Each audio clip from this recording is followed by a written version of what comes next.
Idul Fitri rame, bikin makanan itu makanan ini. Padahal di Quran jelas di Quran yang namanya Idul Fitri itu adalah hari raya di mana kita akan merayakannya dengan hidangan dari langit, disebutnya Al-Maidah. Apa hidangan dari langit? Langit itu artinya alam tinggi. Hidangan dari alam tinggi apa? Kebijaksanaan, kesabaran, kerendahan hati, kelembutan, cinta kasih. Itu harusnya makanan perayaan Idul Fitri. Sampai Nabi Isa itu berdoa kepada Allah, diabadikan dalam Al-Quran. Allahumma rabbana anzil alaina ma'idatan minas sama'i takunulana id. Ya Allah, turunkan hidangan dari langitmu. Yang turunnya hidangan itu menjadi hari raya bagiku. Jadi hari raya itu sebetulnya saat dimana kita mendapatkan hidangan dari langit. Penuh sukacita, penuh cinta. Hidangan dari langit artinya apa? Kita kembali pada jati diri kita sendiri. Itu yang sebetulnya tahaluk bi ahlakillah. Berakhlak seperti akhlaknya Allah.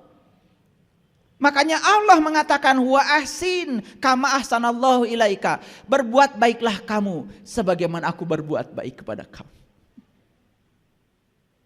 Aku berbuat baik kepada kamu bukan karena kebaikanmu. Aku berbuat baik kepada kamu karena cinta kasihku yang terlalu besar. Karena aku maha pengasih, aku maha penyayang. Makanya Allah menyayangi kita. Apapun perilaku kita, tidak ada kaitan. Dia tetap menyayangi kita. Jangan percaya sama orang-orang yang suka menakut-nakuti kita. Katanya Allah itu kalau kita baik kepada dia, maka dia akan baik kepada kita. Kalau kita tidak baik kepada dia, maka dia akan mengutuk kita, menzalimi kita. Tuhan macam apa yang dendaman kayak gitu? Dia maha pengasih, dia maha penyayang. Cuman kita diajarkan hukum sebab akibat. Begitu kamu mengambil sebab yang baik, kamu akan mendapatkan akhir yang baik. Begitu kamu mengambil sebab yang buruk, kamu juga akan belajar bertanggung jawab untuk menerima risiko dari pilihanmu sendiri. Jadi sebetulnya itu yang disebut dengan akhirat. Akhirat itu akhir dari perbuatan. Itu yang namanya akhirat. Makanya akhirat itu ada. Kapan? Ya sekarang. Karena akhirat itu akhir dari semua tindakan. Kamu mencuri, ya masuk penjara. Akhir dari semua tindakan itu pasti ada. Itu akhirat yang dirasakan kita saat ini. Nah akhirat yang nanti, ya sudah nanti lagi.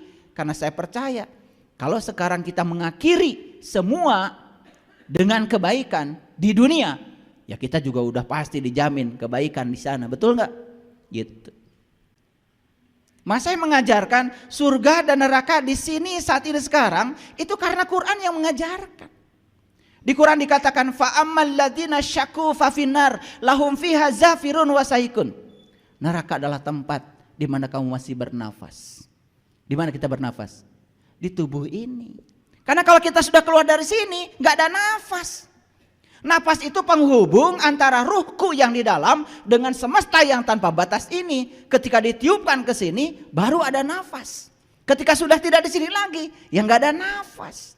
Sedangkan Quran mengatakan neraka itu tempat di mana kamu masih bernafas. Dan dikatakan di Quran juga ternyata surga itu adalah tempat di mana kamu masih bernafas. Bahkan langit dan bumi masih ada, kata Quran. Jadi saya bukan berarti tidak percaya dengan surga dan neraka yang nanti. Itu makan belum saya alami. Sudah. Saya bikin saja surga di sini saat ini. Orang lain marah sama saya nggak mau marah. Orang lain memfitnah saya tidak akan melawannya. Orang lain menghajar saya maafkan. Buat apa saya menciptakan keributan di sini? Nah, saya menciptakan surga di sini, berarti saya juga akan kebagian surga dong di sana. Itu maksud saya. Makanya Nabi Muhammad dilempari orang sampai berdarah-darah. Malah Nabi Muhammad cuma Allahumma hdi qaumi fa innahum la ya'lamun. Itu doa orang bijaksana begitu. Ketika dilempari, ketika dikejar-kejar, doanya luar biasa. Tidak ada doa dari mulut seorang suci itu, ya Allah hancurkan orang ini, enggak ada. Doanya Allahumma di qaumi fa innahum la ya'lamun. Ya Allah, tunjukkanlah mereka. Mereka memperlakukan itu kepada saya karena mereka tidak tahu yang saya sampaikan. Itu doa orang bijaksana begitu. Makanya jangan berdiskusi dan berdebat dengan orang bodoh. Doakan saja semoga jadi orang yang bijaksana. Itu aja. Semoga suatu saat dapat petunjuk. Karena repot kalau diskusi dengan mereka. Paling yang keluar kekerasan. Paham?